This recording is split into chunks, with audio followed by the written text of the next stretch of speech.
A very good morning to all my dear students. Welcome to the fourth part of quick revision series of biology for the CBSE class 10th board. Previous videos यानी 3 videos जो है upload हो चुके हैं quick revision series में, जिसमें कि आपने पहला पार्ट देखा होगा जो रिप्रोडक्शन चैप्टर को कवर कर रहा था।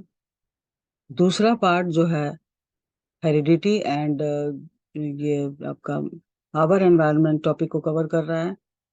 थर्ड जो है वो कंट्रोल एंड कोऑर्डिनेशन से रिलेटेड था। और आपका ये लास्ट है जो कि बहुत इंपॉर्टेंट है, आप इसको जरूर देख लेंगे। ये आपका टोटल जो है फर्स्ट चैप्टर जो है बायोलॉजी का लाइफ प्रोसेसेस, जो कि nutrition, respiration, circulation that means transportation and excretion topic को कवर करेगा।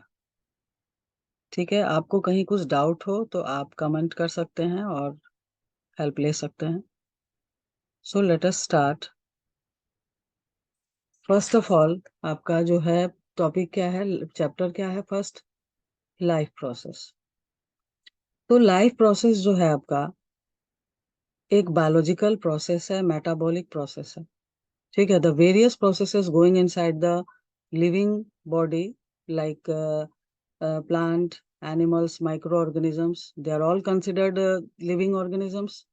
The various processes going inside the body of a living organism are called life processes or biological processes or metabolic processes.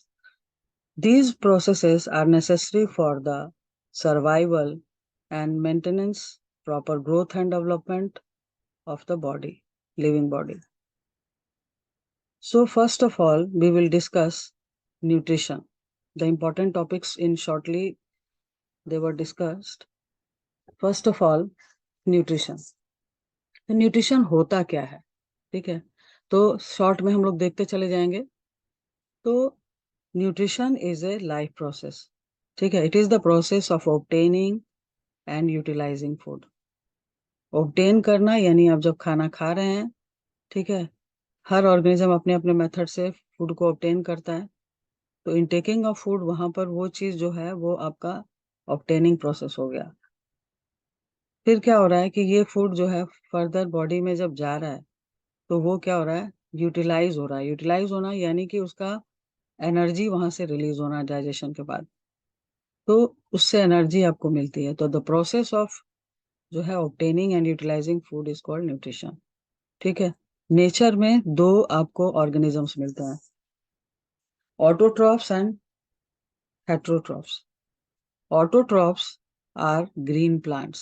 Green plants are called autotrophs because they can make their own food by the process of, by the mode of autotrophic mode of nutrition, by the process called photosynthesis. ठीक है, that means आप यहाँ पे ये भी पढ़ सकते हैं कि ऑटोट्रॉफिक न्यूट्रिशन क्या होता है।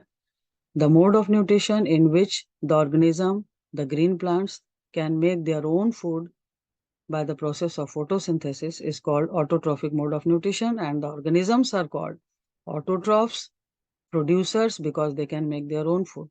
ठीक है, एग्जाम्पल क्या होगा आपका, ग्रीन प्लांट्स होगा।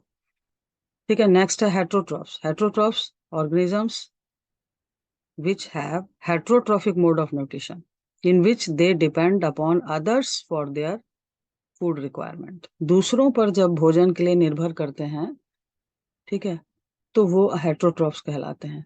उनको कंज्यूमर भी कहा जाता है। तो mostly all the animals, because they do not contain chlorophyll, ठीक है, उनमें क्लोरोफिल नहीं है, वो फोटोसिंथेसिस नहीं कर पाते हैं, दूसरों पर निर्भर कर रहे हैं, तो वो क्या हो जाएंगे, हेट्रोट्रॉफ्स हो जाएंगे।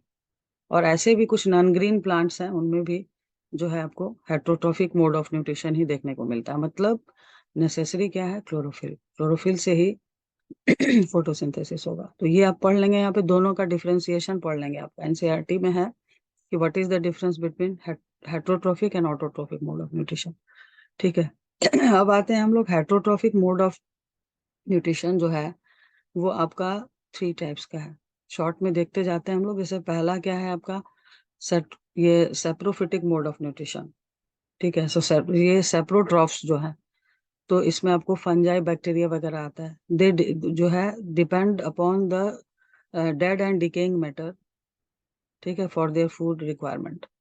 ठीक है, it is the heterotrophic mode of nutrition in which the organism depends upon dead and decaying matter. Sapros means क्या होता है? Dead and decaying organic matter for their food requirement. ठीक है, वैसे ऑर्गेनिजम्स को हम सेप्रोट्रॉफ्स भी कहते हैं, and they are also called decomposer, bacteria and fungi. यहाँ पर एक चीज आप पढ़ लेंगे, कहीं आपका एक क्वेश्चन दिखा है कि डिकम्पोजर्स क्या है और डिकम्पोजर्स का रोल क्या है। बहुत इंपॉर्टेंट, अच्छा क्वेश्चन है, इसी चैप्टर में कवर हो रहा होगा, अभी याद आ गया है तो बता दिए आप लोगों को, इसको जरूर कर लेंगे।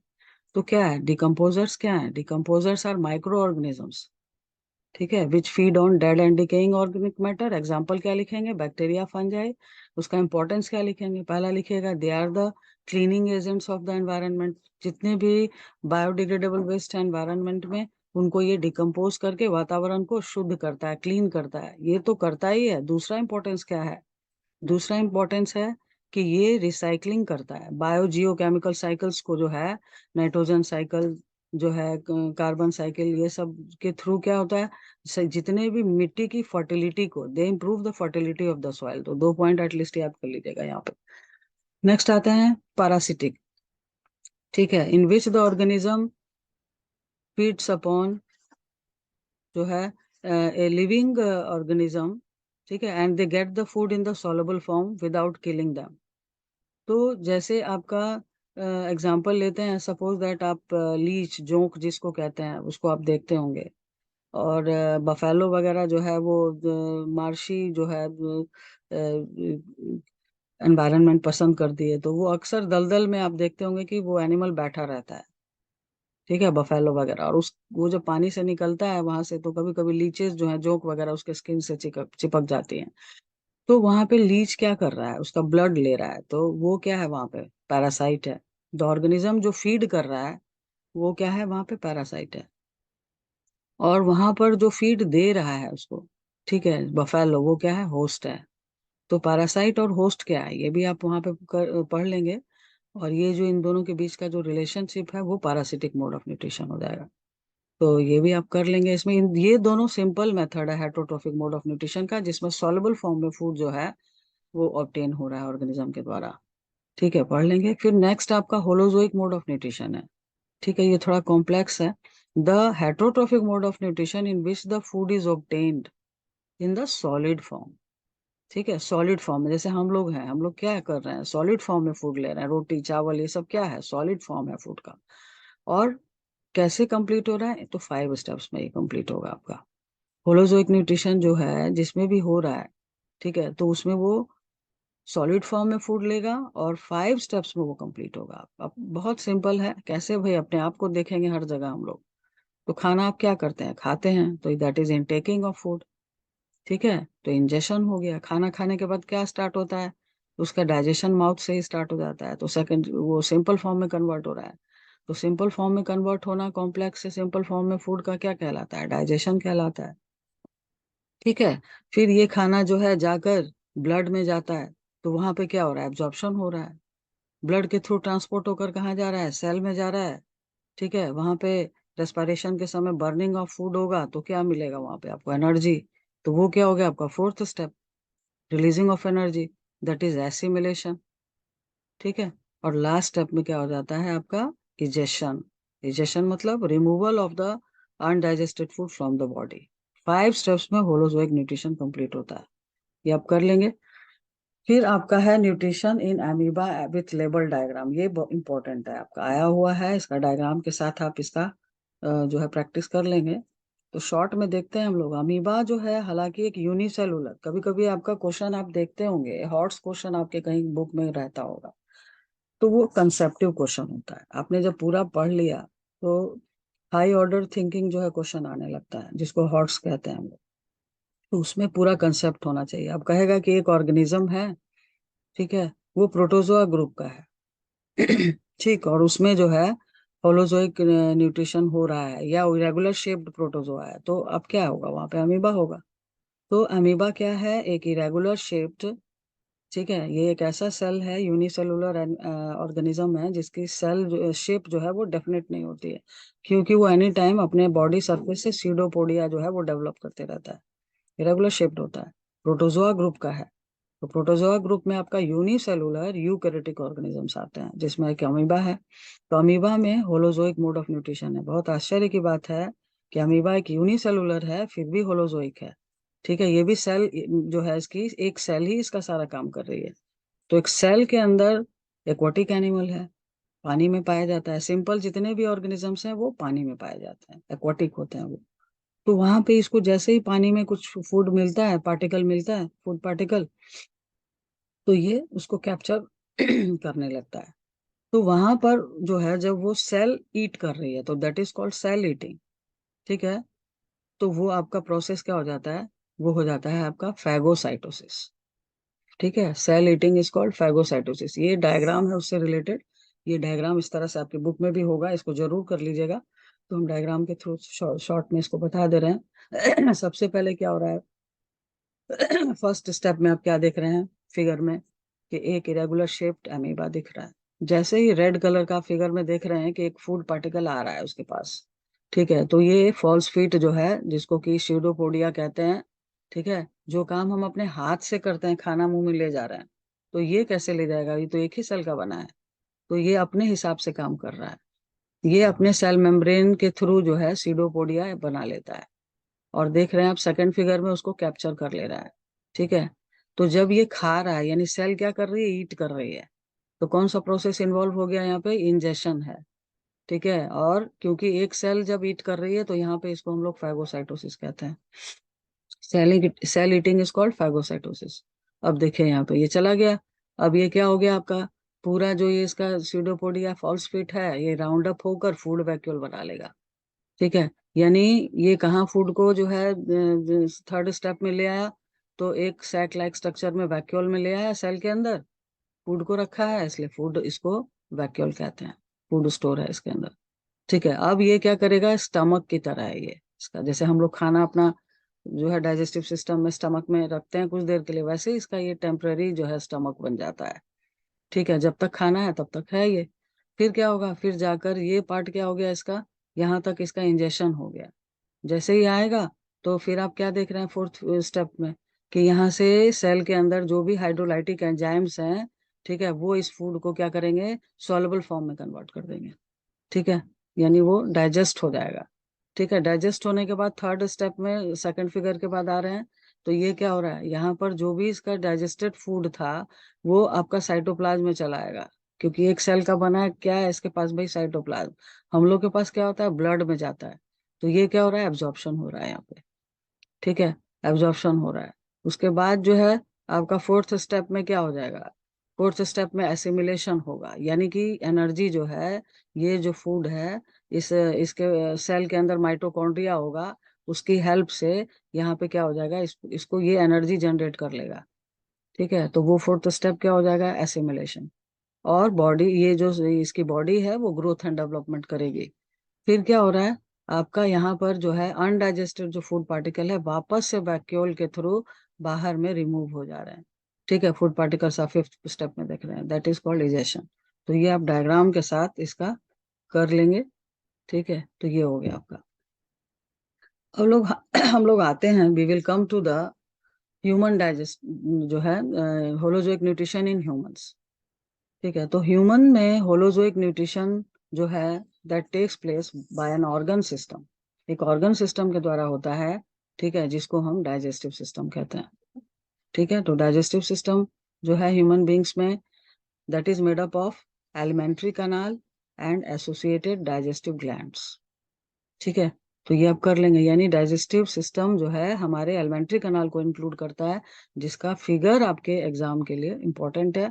ठीक है, बता चुके हैं आप लोगों को, डायरेक्ट नहीं, अगर ड्रॉ करने आएगा तो ड्रॉ करके लेबल कर दीजिएगा। ठीक है, या फिर ड्रॉ करके जो भी वो पार्ट्स पूछ रहा है उसी को केवल लेबल करना है। तो पेंसिल से बनाना सीख लेंगे, इसको प्रैक्टिस करके जाना होगा, एक बार में तो नहीं बनेगा, ये दो तीन बार आप प्रैक्टिस कर लीजिए, स्ट्रक्चर समझ में आ जाएगा अपने आप, फंक्शन फिर याद हो जाएगा। तो हम लोग स्टार्ट करते हैं। तो हमारा सबसे पहले है क्या, कि digestive system is made up of two parts.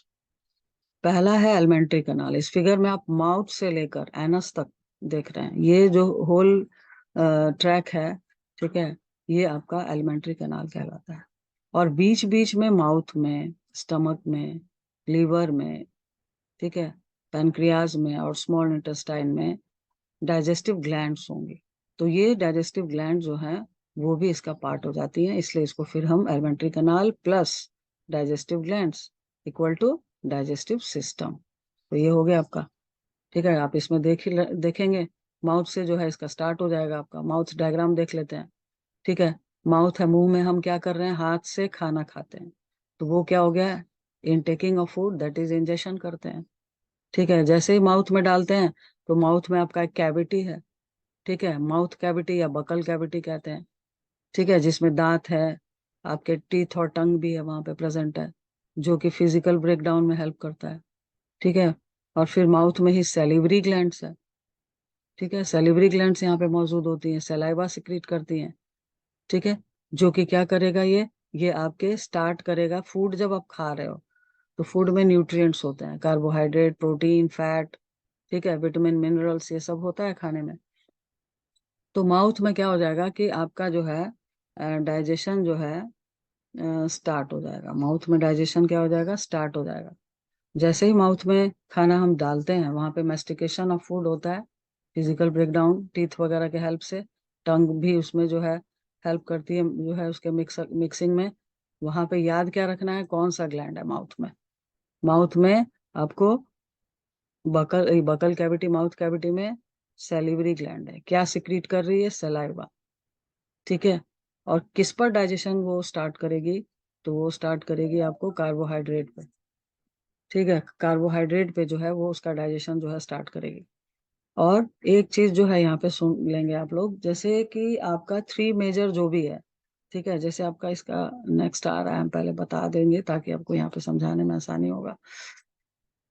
Next आपका क्या दिख रहा है, डाइजेशन ऑफ कार्बोहाइड्रेट, आपका एनसीईआरटी क्वेश्चन है यहाँ पे कि how digestion of carbohydrate, protein, fat, ठीक है, takes place in the human body. Short questions आप एनसीईआरटी को जब देखेंगे उसका एक्सरसाइज, तो वहां पे आपको वो मिलेगा।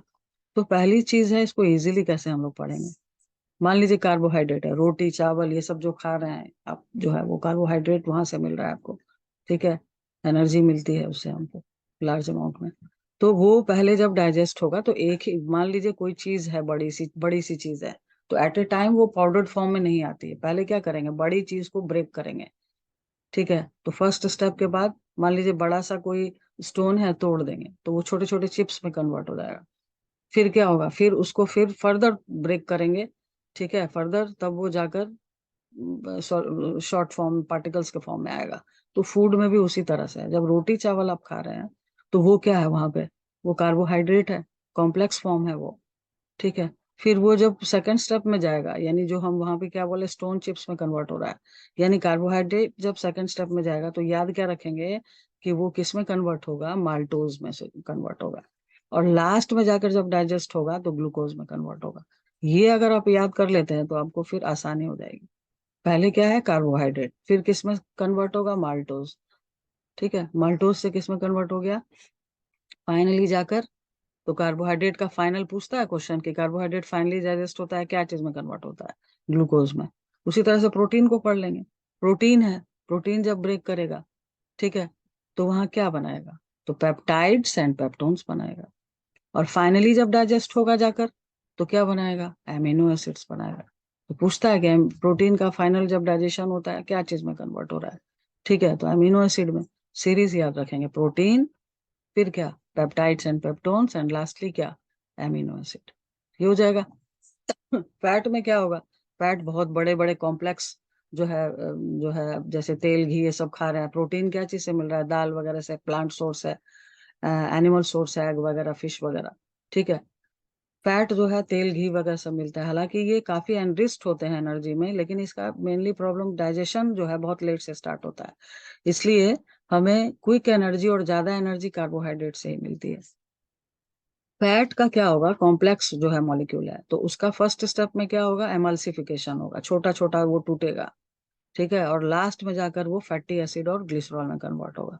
तो ये जो अगर आप माइंड में डाल लेते हैं तो अब क्या होगा, हौच पौच आपको समझने में कहीं प्रॉब्लम नहीं आएगी।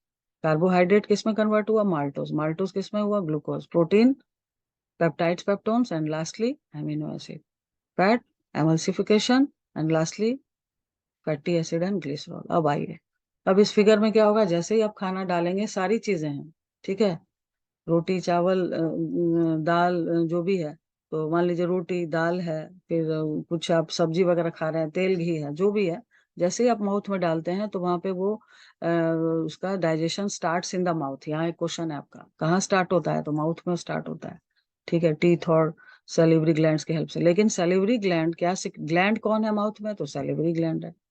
क्या सिक्रीट कर रही है, सलाइवा, टाइलिन एंजाइम भी उसको हम लोग कहते हैं, ठीक है, सेलिब्री एमाइलेज जो है वहां पे सिक्रीट हो रहा है उसके द्वारा। जो कि एमाइलेज जो वर्ड कहीं पे भी आपको जब आ रहा है ना, तो एकदम ट्रिक से याद कर लीजिए। एमाइलेज का मतलब है कि कार्बोहाइड्रेट का वो वहां पे आपको डाइजेशन जो है वो करने जा रहा है। तो माउथ में हो गया आपका सेलिब्री ग्लैंड, क्या सिक्रीट कर रहा है, तो salivary amylase, it is also called ptyalin, ठीक है। क्या करेगा, एमाइलेज है यानी कार्बोहाइड्रेट का डाइजेशन स्टार्ट होगा, और वो आपको किस में कन्वर्ट होगा, माल्टोज में। अभी आपने पढ़ा किस में कन्वर्ट होगा, माल्टोज में। अब खाना क्या होता है, आजकल हर कोई हड़बड़ी में रहता है, खाना खाता का आदमी लोग, हम लोग निगलना स्टार्ट कर देते हैं हड़बड़ी में, है ना। तो उसी तरह से क्या होता है, तुरंत खाना जो है आगे बढ़ जाता है, यानी क्या हुआ, अभी पूरी तरह से कार्बोहाइड्रेट का ही डाइजेशन स्टार्ट होना था, वो भी नहीं हो पाता, यानी अभी वो आगे बढ़ेगा खाना।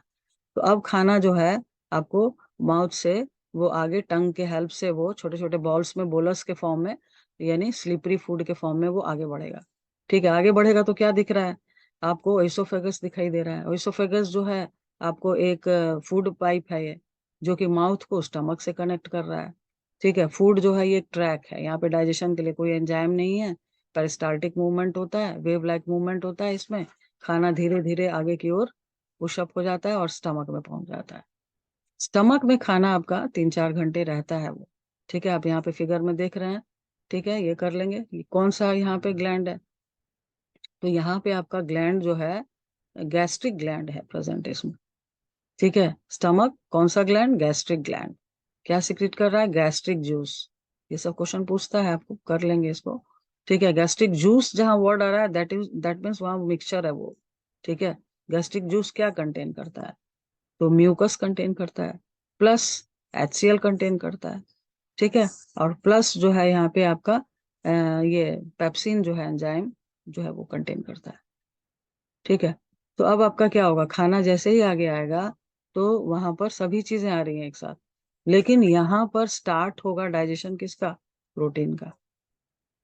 प्रोटीन जो है यहाँ पे, ये जो है ये जो पेप्सिन है, ठीक है, इसके थ्रू वो डाइजेस्ट होगा, और किस में होगा, पेप्टाइड्स और पेप्टोन्स में। अभी आपने देखा, पेप्टाइड्स एंड पेप्टोन्स में कन्वर्ट करेगा, यानी पेप्सिन। होता क्या है कि यहाँ पे आप तीन चीज देख रहे हैं गैस्ट्रिक जूस में, ठीक है, गैस्ट्रिक ग्लैंड सिक्रीट कर रहा है। HCl जो है एक काफी स्ट्रॉन्ग कोरोसिव कंसिडर किया जाता है। कहाँ आपके शरीर में एक बूंद बाहर से गिर जाए तो वो पार्ट तो बिल्कुल इंजर्ड हो जाएगा, लेकिन स्टमक में है, बहुत आश्चर्य की बात है, जरूरत है वहां पे है वो, लेकिन उसका प्रोटेक्शन है वहां पे। जो inner lining of the stomach होती है, म्यूकस मेम्ब्रेन, वो म्यूकस सिक्रीट करती है, ठीक है। Inner lining of the stomach internally जो है वो क्या है, प्रोटेक्टेड है HCl, लेकिन प्रोटेक्टेड है, क्योंकि उसकी इनर जो लाइनिंग है म्यूकस मेम्ब्रेन, वो म्यूकस सिक्रीट कर रही है। उसका वर्क क्या है, वर्क पूछेगा तो क्या लिखेंगे, वो प्रोटेक्ट कर रहा है HCl से स्टमक को। अब आपका बहुत इंपॉर्टेंट है HCl, आपका क्वेश्चन आया हुआ है कि HCl क्या करता है, ठीक है।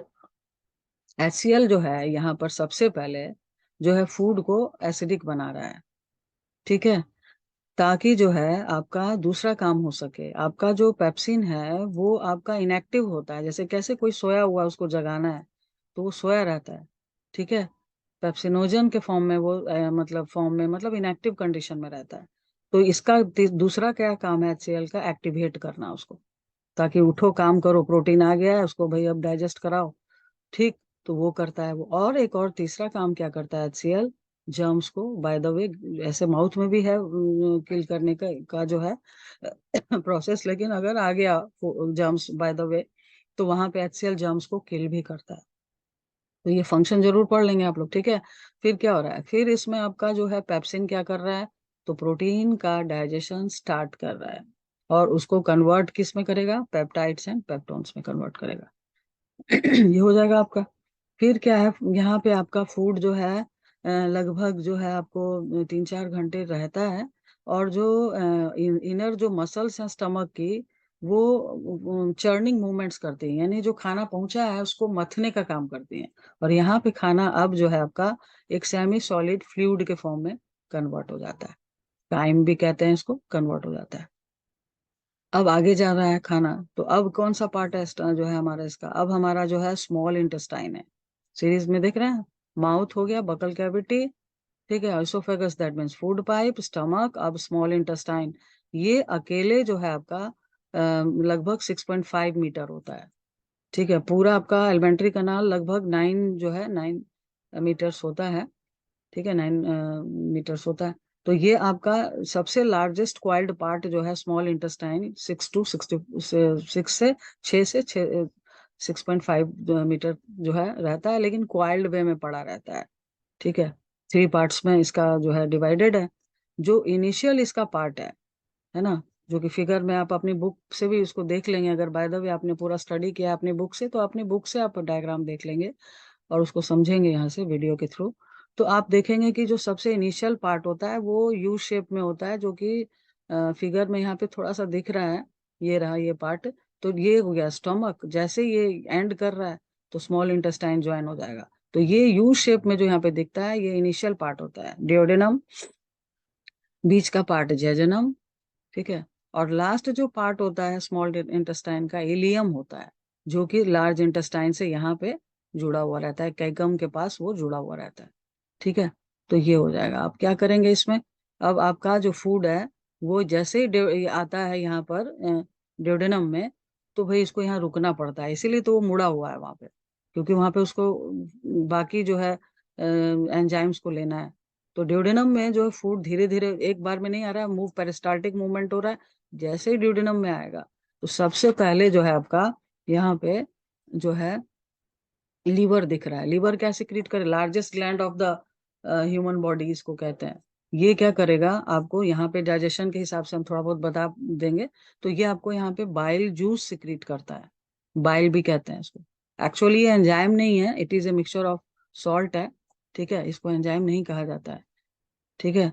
बिलीरुबिन, बिलीवर्डिन ऐसा कुछ है आपका, तो उतना आप अभी कंफ्यूज नहीं होंगे एग्जाम के समय में, सिंपली पढ़िए। लीवर क्या सिक्रीट कर रहा है, बाइल, बाइल या बाइल जूस सिक्रीट कर रहा है। काम क्या है, एमल्सिफिकेशन ऑफ फैट, फैट को छोटे छोटे ग्लोब्यूल्स में जब वो कन्वर्ट करेगा, एमल्सिफाई कर देगा। यानी सोचिए इतने 5 घंटे के बाद जो है फैट का डाइजेशन स्टार्ट हो रहा है, अभी टूट रहा है वो, ठीक है। स्टार्ट कौन कर रहा है, लीवर कर रहा है, किसके थ्रू कर रहा है, बाइल जूस के थ्रू कर रहा है। अब क्या होता है, लीवर जो है बनाता है क्या, बाइल जूस, लेकिन वो डायरेक्टली जो है नहीं आता है, वो गॉल ब्लैडर में, यहाँ पे फिगर में आपको गॉल ब्लैडर दिख रहा है, वो उसको स्टोर करता है। ये भी क्वेश्चन कभी कभी आता है, स्टोर कौन कर रहा है, ठीक है, बाइल जूस को। तो ये फिगर में ग्रीन टाइप का आपको दिख रहा है, अपने बुक से भी देख लीजिएगा। तो ये गॉल ब्लैडर स्टोर करता है, और टाइम टू टाइम वो ड्यूडेनम में यानी स्मॉल इंटेस्टाइन में उसको रिलीज करता है, ठीक है। क्या कर रहा है, एमल्सिफिकेशन ऑफ फैट कर रहा है, ठीक है। फिर यहाँ पे आपको देख रहे हैं इसमें तो भाई उतना फिगर में बढ़िया नहीं दिख रहा है आपके पास, बुक में आप देखेंगे कि below the stomach, just beneath the जो है, बिलो द स्टमक पैरेलली आपको यहाँ पर पैनक्रियाज होगा, आप देखेंगे, ठीक है। वो पैनक्रियास होगा, पैनक्रियास क्या करेगा, वो भी ड्यूडेनम से यहाँ कनेक्टेड रहेगा यहाँ पर। तो ये यहाँ पर होता है, ये रीजन में, अपने बुक को भी ओपन करके देख लीजिएगा आप लोग, ठीक है, यहाँ पे रहेगा। तो ये ड्यूडेनम से कनेक्टेड होता है, पैनक्रियास दूसरा ग्लैंड हो गया, ठीक है, जो कि स्मॉल इंटेस्टाइन को यहाँ पे ज्वाइन कर रहा है ड्यूडेनम में। तो ये पैनक्रेटिक जूस सिक्रीट करता है, जूस आ गया अगेन वर्ड, ठीक है, पैनक्रेटिक जूस करता है, यानी कि इसमें और भी मिक्सचर होगा, ये पैनक्रेटिक जूस में आ जाते हैं हम लोग।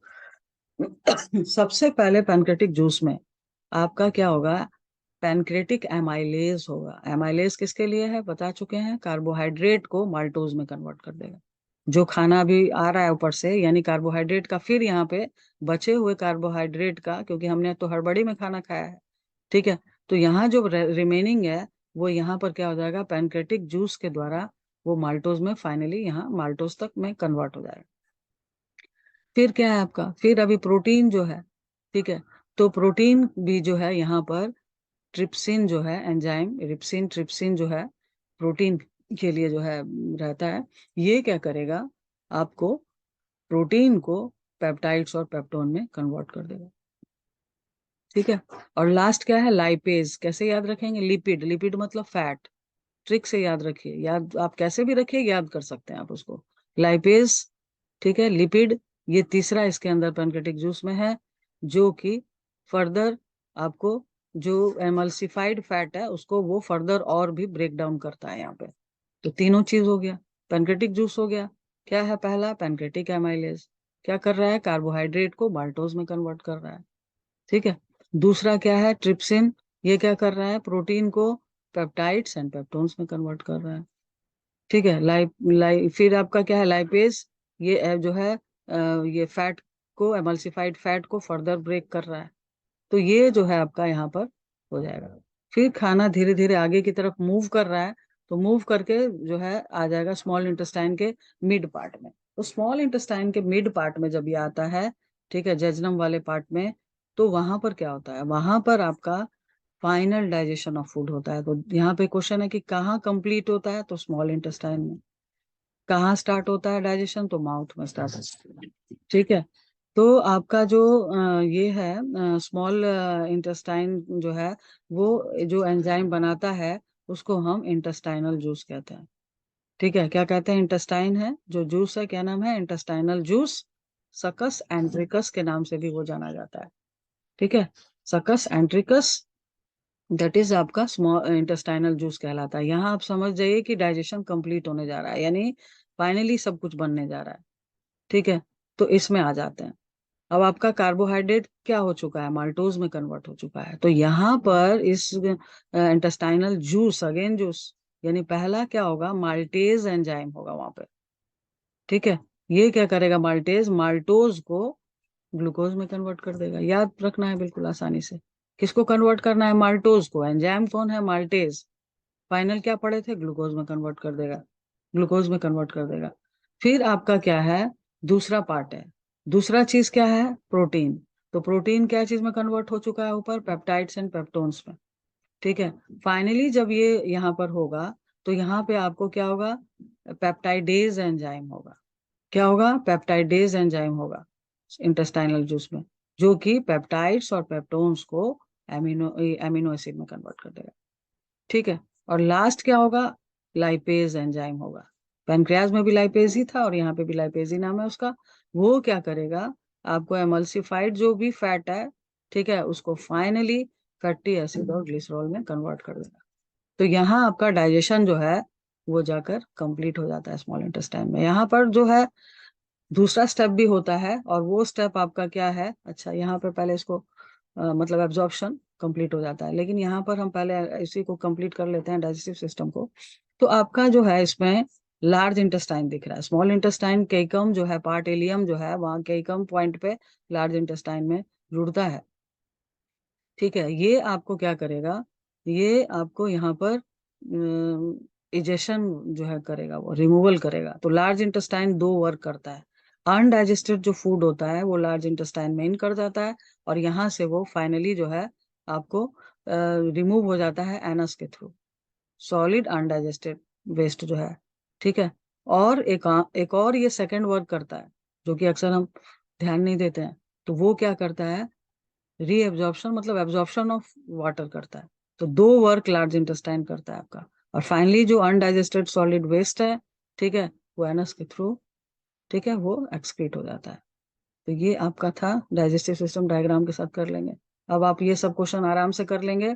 क्या, कार्बोहाइड्रेट का डाइजेशन कैसे हो रहा है, प्रोटीन का कैसे हो रहा है, फैट का जो है कैसे हो रहा है, जो है ये कंप्लीट हो जाएगा। ये आपका एनसीईआरटी है, उसको जरूर देख लीजिएगा। लास्ट है, how small intestine is design to complete digestion and absorption. तो स्मॉल इंटेस्टाइन डाइजेशन के लिए कैसे डिजाइंड है, तो क्वाइल्ड स्ट्रक्चर है। ठीक है। उसके अंदर आपने क्या पढ़ा, उसमें इंटेस्टाइनल जूस है। ठीक है, जो कि क्या कर रहा है, डाइजेशन के लिए डिफरेंट एंजाइम्स कंटेन कर रहा है। ठीक है, और वो फाइनली वो कंप्लीट हो जा रहा है, एंजाइम्स का आप वहां पे मेंशन कर देंगे, क्वाइल्ड स्ट्रक्चर है। वहां पे डाइजेस्टिव इंटेस्टाइनल ग्लैंड है, इंटेस्टाइनल जूस सिक्रीट कर रही है जो कि डाइजेशन को कंप्लीट करा रही है। ठीक है। आपका एनसीईआरटी में जो क्वेश्चन है वो है कि how small intestine is design for the maximum absorption of food in the human body. ठीक है। इंजेशन, डाइजेशन, एब्जॉर्प्शन होता है। एब्जॉर्प्शन मतलब क्या होता है? पहली बात है, डाइजेस्टेड फूड जब हो गया, डाइजेशन हो गया जब फूड का, तो वो सॉलेबल फॉर्म में आ जाता है। जैसे किसी पेशेंट को आपने देखा होगा कि उसको क्या होता है, उसको स्लाइन वगैरह लिक्विड फॉर्म में फूड जो है प्रोवाइड कराया जाता है, तो आपका फूड जो है डाइजेस्ट होकर वैसे ही कन्वर्ट हो जाता है। ठीक है। अब जो स्मॉल इंटेस्टाइन है, स्मॉल इंटेस्टाइन से पास होकर डाइजेस्टेड फूड जब ब्लड में जाता है, ठीक है, तो that portion is called absorption. ठीक है। Passing of the digested food from the intestinal wall to the blood. ठीक है। या मान लीजिए अमीबा है तो कहाँ जा रहा था? साइटोप्लाज्म में जा रहा था डाइजेस्टेड फूड, फूड वैक्यूल से। तो लिक्विड फॉर्म में जब वो डायरेक्टली साइटोप्लाज्म में या हमारे ब्लड में जाता है, तो वो आपका क्या कहलाता है? एब्जॉर्प्शन कहलाता है। तो कैसे डिजाइंड है ये? तो आप जो है उसमें क्या जिक्र करेंगे कि स्मॉल इंटेस्टाइन जो है एक हाईली क्वाइल्ड स्ट्रक्चर है। ठीक है। उसके बाद क्या है कि उसके अंदर जो inner lining of the small intestine है, वो फिंगर लाइक प्रोजेक्शन जो है, ठीक है, विली कंटेन करती है। ये जरूर आपके आंसर को देखना चाहिए। Inner lining of the small intestine contain finger like projections called villi. ठीक है। जिससे क्या होगा, आपका सरफेस एरिया जो है वो इंक्रीज कर जाएगा। फोल्डेड फॉर्म में है, ठीक है, तो वो सरफेस एरिया जो है एब्जॉर्प्शन का, फूड एब्जॉर्प्शन का सरफेस एरिया जो है वो इंक्रीज कर देता है। ठीक है। Richly supply with blood vessels होता है, तो आराम से फूड जो है आपका स्मॉल इंटेस्टाइन से क्रॉस करके ब्लड में चला जाता है। ब्लड आपका क्या करेगा? ट्रांसपोर्ट करेगा, जो है उसका काम है ट्रांसपोर्टेशन। तो आपका जो डाइजेस्टेड फूड है ग्लूकोज, उसको वो सेल्स की तरफ, बॉडी सेल्स की तरफ ले जाता है। ठीक है। तो ये आपका जो है यहाँ पर है, इसको जरूर देख लेंगे आप लोग। तो ये है। अब है कि प्लांट्स में क्या होता है? तो प्लांट्स में ऑटोट्रोफिक मोड ऑफ न्यूट्रिशन है। ठीक है। फोटोसिंथेसिस होता है। तो यहाँ क्या पढ़ लीजिएगा? फोटोसिंथेसिस। What is photosynthesis? ठीक है। तो photosynthesis is a process, food making process in green plants. ठीक है। in which by utilizing the inorganic substances like carbon dioxide and water, ठीक है, they make the food in the form of glucose and oxygen is released during the process। इसका आप equation भी देख लेंगे। ठीक है। तो ये कर लीजिएगा। फिर है इसका इट्स मैकेनिज्म, कैसे होता है? ये क्वेश्चन आया हुआ है आपका एग्जाम में। फोटोसिंथेसिस क्या है और उसका मैकेनिज्म क्या है, प्रोसेस कैसे हो रहा है। ठीक है। तो आप इसको इजी वे में पढ़ लीजिए, क्योंकि अभी आप 10th क्लास में हैं, तो इजी वे में पढ़ लीजिए। इसमें क्या करेंगे कि in plants photosynthesis takes place in 3 steps कर दीजिएगा। ठीक है। पहला क्या? सबसे पहले होता है एब्जॉर्प्शन ऑफ सोलर एनर्जी। ठीक है। एब्जॉर्प्शन ऑफ सोलर एनर्जी, जब तक आपके पास मान लीजिए घर में सब कुछ पड़ा हुआ है और गैस खत्म हो जाए, एनर्जी ही नहीं है, जो है फ्यूल ही नहीं है, तो खाना कैसे बन पाएगा? तो सबसे पहला काम क्या होगा प्लांट्स के लिए कि वो सोलर एनर्जी को एब्जॉर्ब करे, तभी तो उसको वो केमिकल एनर्जी में कन्वर्ट करेंगे। Process of changing solar energy into chemical energy is called photosynthesis.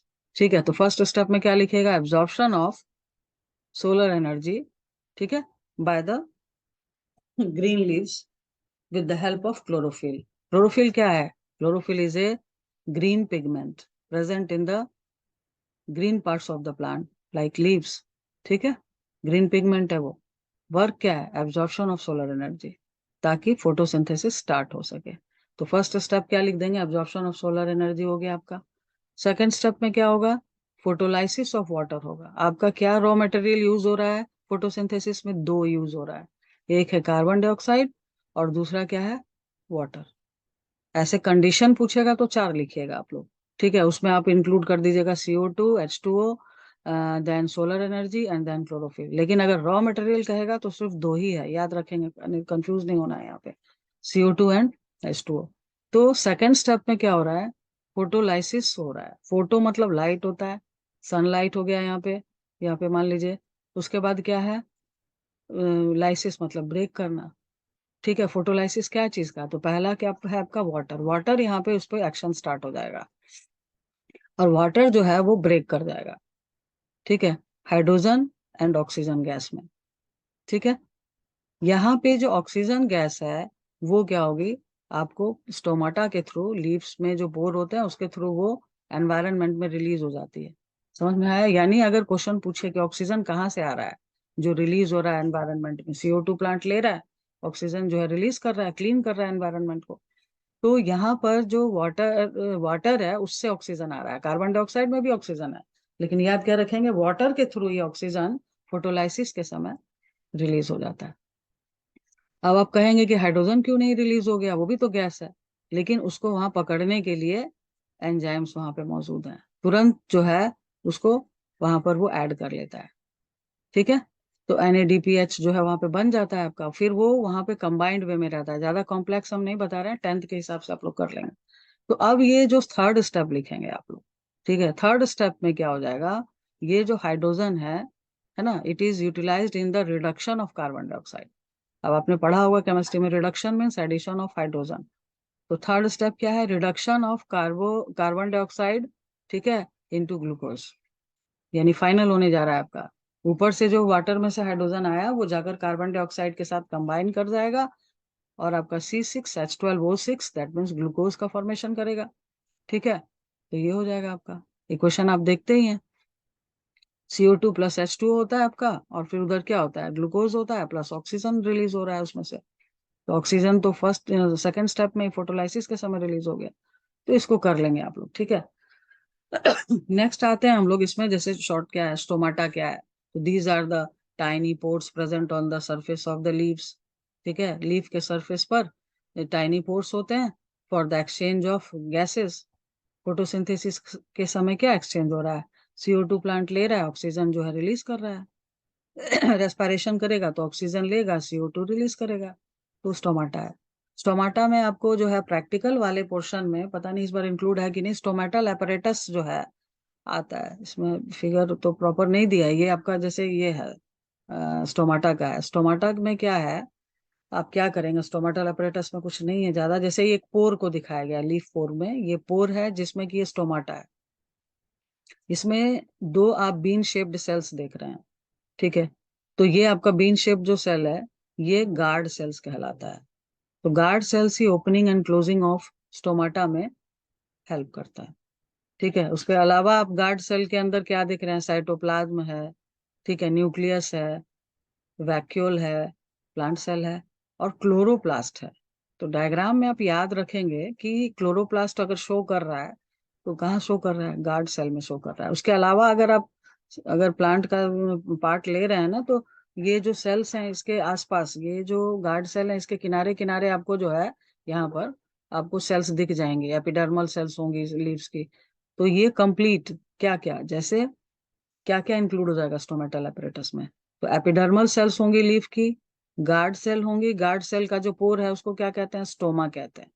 ठीक है, तो ये मिलकर जो apparatus बनाता है उसको हम लोग स्टोमेटल apparatus कहते हैं। How opening and closing of stomata जो है इज पॉसिबल, तो ये फिगर आप देख रहे हैं, फर्स्ट वाले में क्या दिख रहा है, क्लोज्ड है, सेकंड वाले में क्या दिख रहा है, ओपन है।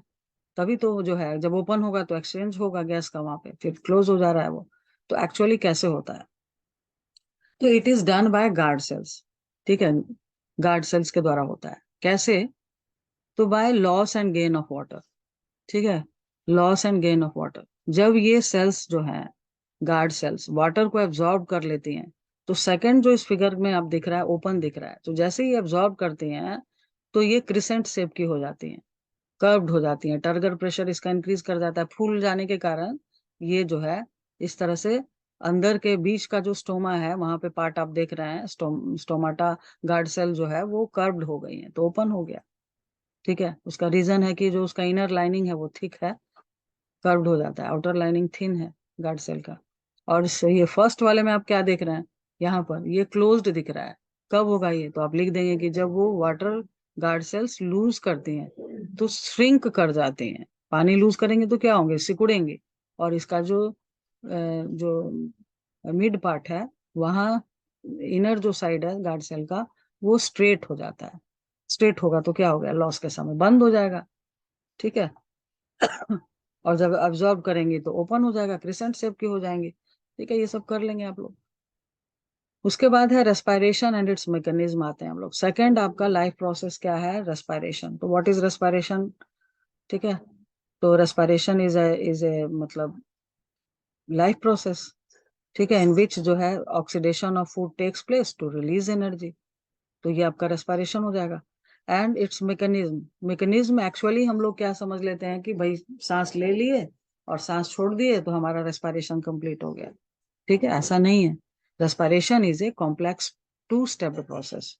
अब इसमें करना क्या है? आप सांस लेते हैं, ठीक है, तो सांस कहाँ से ले रहे हैं? नाक से जो है नॉस्ट्रिल के थ्रू ले रहे हैं। क्या लिया आपने? ऑक्सीजन लिया। कहाँ गया ये? लंग्स में गया। लंग्स से कहाँ जाएगा? तो लंग्स से ये हमारा वहां पे ब्लड में जाएगा। ब्लड भाई आपका सब ट्रांसपोर्टेशन कर रहा है। ठीक है, ब्लड उसको कहाँ ले गया? सेल्स के अंदर ले जाएगा। प्रोसेस स्टेप को समझिए। तो पहले आपने जब ऑक्सीजन लिया, दैट इज इनहेलिंग, ठीक है, फिर क्या हुआ? सेल के अंदर गया, तो सेल के अंदर जो पार्ट होता है वो सेलुलर रेस्पिरेशन होता है। वहां पे आपका जो ग्लूकोज भी पहुंचा हुआ है, ऑक्सीजन भी पहुंच गया। ठीक है, ऑक्सीजन ग्लूकोज का ऑक्सीडेशन करेगा, बर्निंग करेगा। क्या होगा? एनर्जी रिलीज होगी और साथ ही CO2 रिलीज होगा। अब CO2 तो आप जानते हैं कि बॉडी के लिए जो है वो हार्मफुल है। तो अब उसको निकालना है वहां से। तो अब क्या करेगा? वापस से वो क्या होगा? वेन में चला जाता है, पढ़ेंगे डिटेल में जब। तो वेन के थ्रू वो CO2 जो गैस है वो वापस से लंग्स में आएगा और हम क्या करेंगे? सांस छोड़ेंगे तो CO2 रिलीज हो जाएगा। तो क्या काम हुआ है यहाँ पे? पहला हुआ ऑक्सीजन लिया हमने, इनहेल किया, और CO2 को एक्सहेल किया। तो ये जो पार्ट है दैट इज कॉल्ड ब्रीदिंग। ठीक है, breathing is a physical process. First step आप ब्रीदिंग अगर लिखते हैं तो इनहेलिंग एक्सहेलिंग लिख देंगे, विच इन्वॉल्व्स लंग्स ओनली। और सेकंड पार्ट आप सेलुलर रेस्पिरेशन कर देंगे, ठीक है, जो कि सेल को इन्वॉल्व कर रहा है। सेल में जो पार्ट हो रहा है वो सेलुलर रेस्पिरेशन हो गया। वहां पर क्या होगा? माइटोकॉन्ड्रिया की हेल्प से ऑक्सीडेशन ऑफ फूड होगा, एनर्जी जो है रिलीज होगी। तो ये कर लेंगे आप लोग। नेक्स्ट है types of respiration. Aerobic anaerobic बहुत इंपॉर्टेंट है आपका। ठीक है, एनसीईआरटी में इसको जो है पूछा गया है, थोड़ा सा जो है डायरेक्ट और इनडायरेक्ट दोनों वे में जो है पूछा गया है क्वेश्चन ये। तो aerobic respiration, respiration which takes place in the presence of oxygen is called aerobic respiration.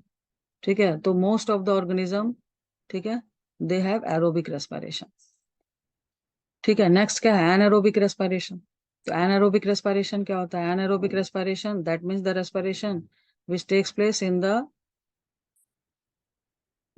Absence of जो है ऑक्सीजन। एब्सेंस ऑफ ऑक्सीजन से जब होता है तो उसको हम एनारोबिक रेस्पिरेशन कहते हैं।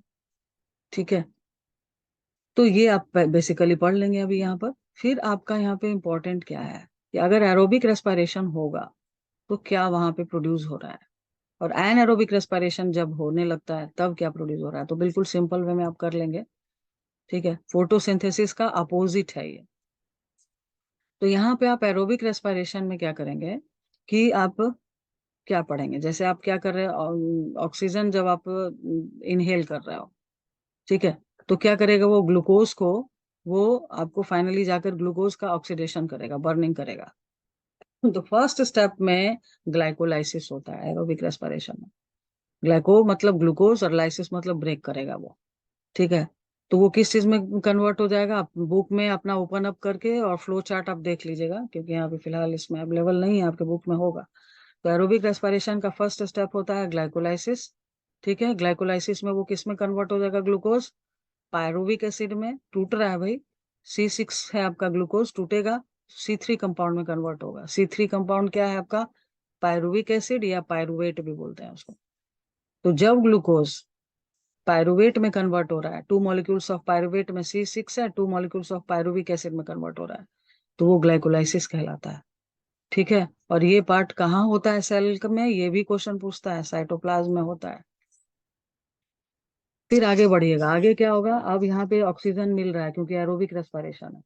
ठीक है, तो अब क्या होगा? आपका जो पायरुविक एसिड है वो ऑक्सीजन के हेल्प से, एरोबिक रेस्पिरेशन में इन द प्रेजेंस ऑफ ऑक्सीजन, वो फाइनली जो है कन्वर्ट हो जाएगा।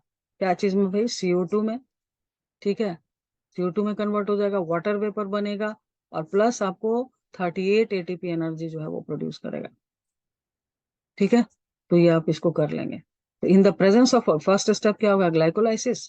सेकंड स्टेप क्या हो गया, वेब साइकिल, जिसमें कि आप जो है सिंपली कर देंगे कि इन द प्रेजेंस ऑफ ऑक्सीजन वो कन्वर्ट हो जा रहा है CO2, याद रखेंगे प्रोडक्ट्स को, ठीक है, क्या बन रहा है वो याद रखना जरूरी है। ये कहाँ होगा सेकंड स्टेप, ठीक है, तो ये आपका कहाँ होगा, माइटोकॉन्ड्रिया में होगा। ये इंपॉर्टेंट है, आपका दिख रहा है, क्वेश्चन एग्जाम में पूछ सकता है। नेक्स्ट एरोबिक रेस्पिरेशन के बाद एनाएरोबिक रेस्पिरेशन, ठीक है, इन द एब्सेंस ऑफ ऑक्सीजन यहाँ पे हो रहा है, तो इसको हम डिवाइड कर लेते हैं। जैसे प्लांट्स में अगर होगा तब क्या होगा, और एनिमल्स में अगर होगा तब क्या होगा। तो प्लांट्स तो जनरली एरोबिक रेस्पिरेशन करती हैं, लेकिन उसकी जो जड़ होती है वो वाटर लॉगिंग के समय, जब पानी वानी लग जाता है किसी फील्ड में, तो उस समय उसको क्या होता है कि सारा एयर डिस्प्लेस हो जाता है, एनऑर्बिकली वो वहां पर रेस्पायर करने लगती हैं। या आपका जो ईस्ट है, ठीक है, माइक्रो ऑर्गेनिजम्स, तो वो क्या करता है, यूनिसेलुलर फंगस ईस्ट जो है ना, वो फर्मेंटेशन जब कर रहा है तो वो एनारोबिकली जो है वहां पे रेस्पायर करता है। तो इन दोनों में, प्लांट्स में और ईस्ट में क्या होता है, एनारोबिक रेस्पिरेशन होगा। तो फर्स्ट स्टेप ग्लाइकोलाइसिस ही होगा, लेकिन सेकंड स्टेप जैसे ही आएगा तो वहां पे क्या हो जाएगा, इन द एब्सेंस ऑफ ऑक्सीजन होगा। तब क्या होगा, तब प्रोडक्ट्स मेनली आप याद रखेंगे, वहां पे कंफ्यूजन नहीं होना चाहिए, ठीक है। तो वहां क्या बनाएगा वो, पहले क्या हो गया प्लांट्स में एनारोबिक रेस्पिरेशन में, ग्लाइकोलाइसिस हो गया, पायरुविक एसिड बना, लेकिन फिर वो कन्वर्ट हो जाएगा इन the absence of oxygen, ethyl alcohol, carbon dioxide, and only 2 ATP energy, ठीक है। तो ये हो गया। एनिमल्स में भी जो है क्या होता है, हम लोगों में एरोबिक होता है, ठीक है, लेकिन विगोरस एक्सरसाइज एथलीट वगैरह करते हैं तो उस समय उनके मसल्स में जो है एनारोबिक रेस्पिरेशन, क्योंकि जितनी तेजी से एनर्जी चाहिए उतनी तेजी से ऑक्सीजन सप्लाई नहीं हो पाता है, तो मसल्स जो है वहां पर एनारोबिकली जो है रेस्पायर करना स्टार्ट कर देती है, ठीक है। तो वहां क्या होगा, मसल्स में जब एनारोबिकली होगा तो अगेन फर्स्ट स्टेप क्या होगा, ग्लूकोज बनाएगा, पायरुविक एसिड बनाएगा, तीनों के लिए कॉमन है ग्लाइकोलाइसिस, ठीक है। अब ये एनिमल्स में होगा एनारोबिक रेस्पिरेशन, तो क्या बनाएगा, प्रोडक्ट याद रखना है, लैक्टिक एसिड बनाएगा, ठीक है, लैक्टिक एसिड बनाएगा, और प्लस आपका जो है 2 ATP एनर्जी जो है यहाँ पे बनाएगा।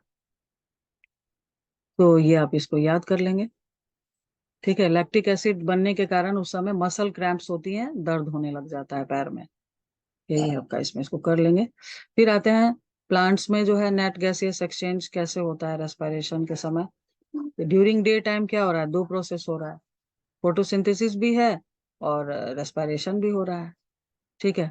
लेकिन ज्यादा तेजी से कौन हो रहा है, फोटोसिंथेसिस हो रहा है, ठीक है, क्योंकि सन हीट है वहां पर, सन सोलर एनर्जी अवेलेबल हो रही है। और आपका जो रेस्पिरेशन है वो एक स्लो कांस्टेंट प्रोसेस है, स्लोली अपना एक रेट पे चल रहा है। और दिन में क्या होगा, फोटोसिंथेसिस ज्यादा तेजी से होने लगेगा, ठीक है। तो उसके लिए क्या रिक्वायरमेंट है, CO2 लेने लगेगा, प्लांट ज्यादा लेना है तो बाहर से लेना पड़ेगा उसको। तो during the day time the net gaseous exchange in the plants, they will take CO2 and they will give out oxygen and water vapor. And during the night time क्या हो रहा है, फोटोसिंथेसिस स्टॉप है, तो क्या हो रहा है, सिर्फ रेस्पिरेशन। यानी नाइट टाइम क्या लिखेंगे, ऑक्सीजन लेगा और CO2 along with water vapour release करेगा, ठीक है। ये हो गया रेस्पिरेशन इन एनिमल्स पे। आइए आप, different animals have different organs for the respiration process, ठीक है, इसको देख लेंगे आप लोग अपनी बुक से। अब आते हैं रेस्पिरेटरी सिस्टम इन, जैसे कि आपका अगर अमीबा है तो किससे कर रहा है, प्लाज्मा मेम्ब्रेन से कर रहा है, ठीक है। अगर कोई इंसेक्ट है तो वो कैसे कर रहा है, तो इंसेक्ट में क्या होता है, होल होता है उसका जो है, तो उसको इसे ये क्या स्पाइरेकल कहते हैं, और आपका जो ट्यूब जा रहा है उसको हम ट्रैकिया कहते हैं। तो इस तरह से सब में अलग अलग है, इसको देख लेंगे आप। ह्यूमंस में क्या है, टेरेस्ट्रियल एनिमल्स में लंग्स होता है, फिश में गिल्स होता है। तो हम लोग यहाँ पे जिक्र करेंगे ह्यूमन जो है रेस्पिरेटरी सिस्टम का। तो ये रहा, सारे पार्ट्स को कर लेंगे, रेस्पिरेटरी सिस्टम, ठीक है।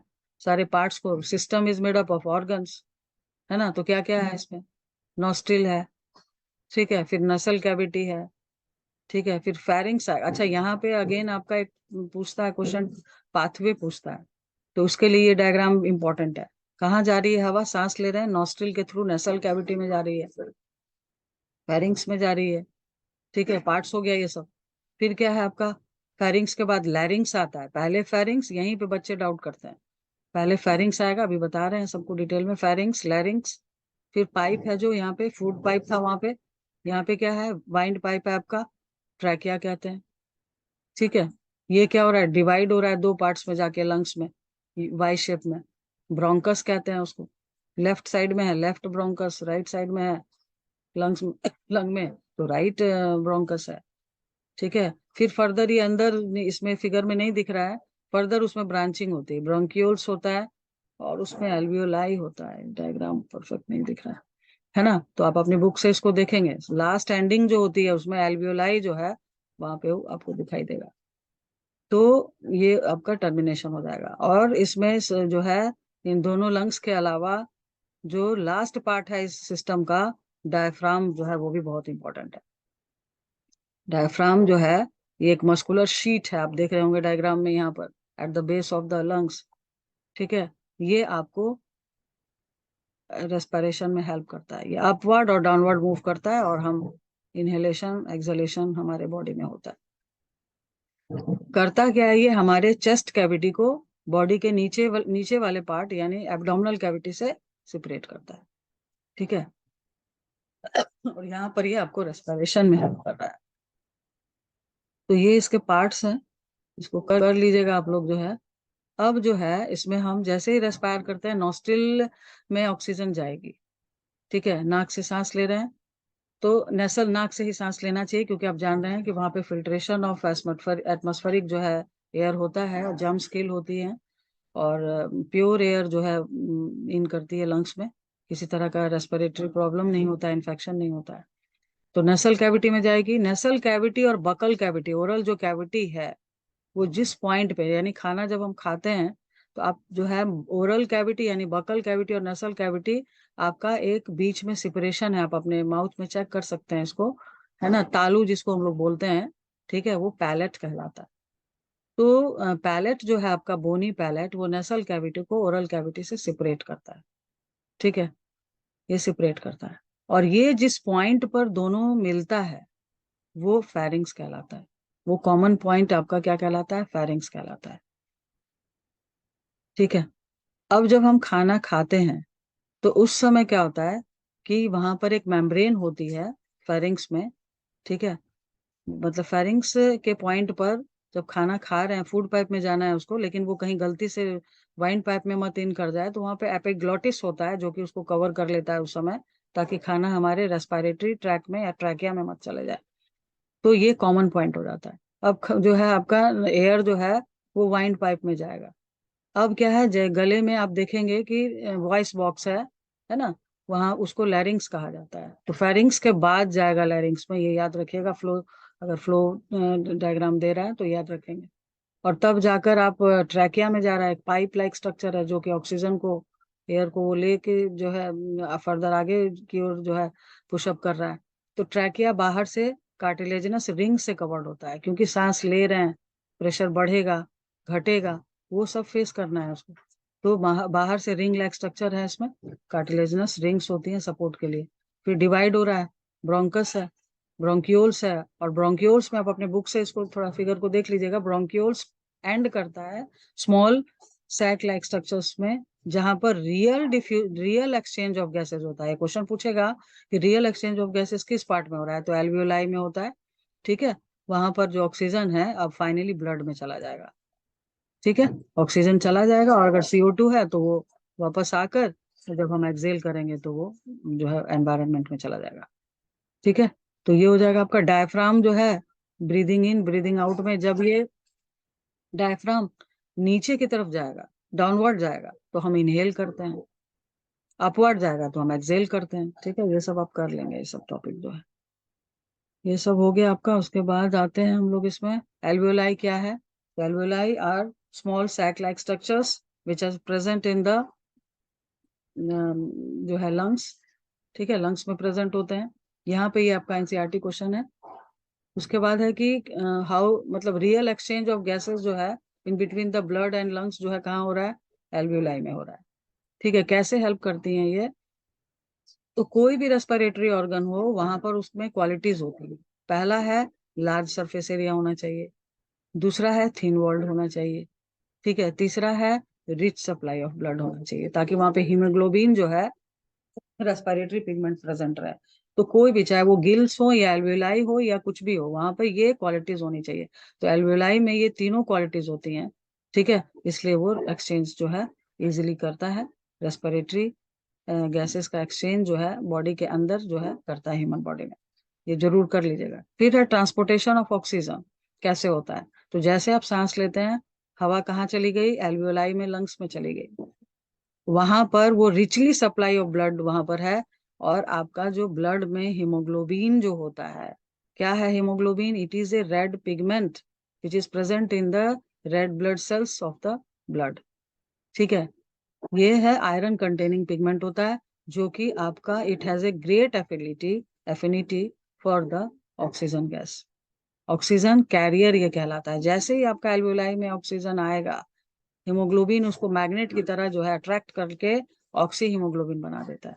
तो कौन ट्रांसपोर्ट कर रहा है? Haemoglobin in the form of oxyhaemoglobin towards the cell, वो कैरी करेगा उसको, ठीक है। फिर क्या हो रहा है? फिर आपका वहां पर दूसरा क्वेश्चन है, कार्बन डाइऑक्साइड कैसे भाई ट्रांसपोर्ट होगा? तो कार्बन डाइऑक्साइड सेल्स में बन रहा है। अब वो कार्बन डाइऑक्साइड जो है ब्लड में वाटर सॉल्युबल ये होता है, तो वो हीमोग्लोबिन से नहीं ट्रांसपोर्ट होगा, ओनली 3% होगा। लेकिन बाकी जो रेस्ट बच रहा है वो प्लाज्मा के थ्रू जो है कैरी होता है। याद क्या रखेंगे? ब्लड का क्या पार्ट है? Liquid part. प्लाज्मा जो है कैरी करता है कार्बन डाइऑक्साइड को इन the form of salts and ions, ठीक है। ये आपका एनसीईआरटी क्वेश्चन है, ये सब कर लेंगे। तो ये आपका हो गया रेस्पिरेशन। फिर आपका लाइफ प्रोसेस क्या है? ट्रांसपोर्टेशन, ठीक है। Transportation is the process in which various substances like food, water, oxygen, ठीक है, they are transported, and at the same time wastes are also transported for the removal process. तो ये हो जाएगा आपका। प्लांट्स में इसके लिए क्या है? प्लांट्स में जो है इसके लिए ट्रांसपोर्टेशन प्लांट्स में भी होता है। तो उसके लिए कंडक्टिंग टिश्यू होती है उसमें, जिसको वैस्कुलर टिश्यू भी कहते हैं, अपने 9th में भी पढ़ा होगा इसको। Xylem and phloem. जाइलम क्या चीज का ट्रांसपोर्टेशन करता है? वाटर एंड मिनरल्स का करता है। फ्लोएम क्या चीज का करता है? फूड और हार्मोन्स का करता है, प्लांट हार्मोन्स का करता है। ये है आपका, ठीक है। अब है कि उसका आप एलिमेंट्स देख लेंगे। जाइलम का 4 एलिमेंट्स है। मेन कौन है? जाइलम वेसल, ट्रैकिड्स, ठीक है, xylem parenchyma, xylem sclerenchyma. Phloem का क्या है मेन एलिमेंट? फूड का ट्रांसपोर्टेशन कर रहा है, ठीक है, सीव ट्यूब्स है, ठीक है, सीव ट्यूब्स है। कंपेनियन सेल्स हो गई। फिर जो है phloem parenchyma, phloem sclerenchyma, 4 elements है, ठीक है। इसको आप अपने हिसाब से इसको देख लेंगे एग्जाम के लिए। अब है क्वेश्चन यहाँ पे इंपॉर्टेंट कि how water is transported higher up in the plants.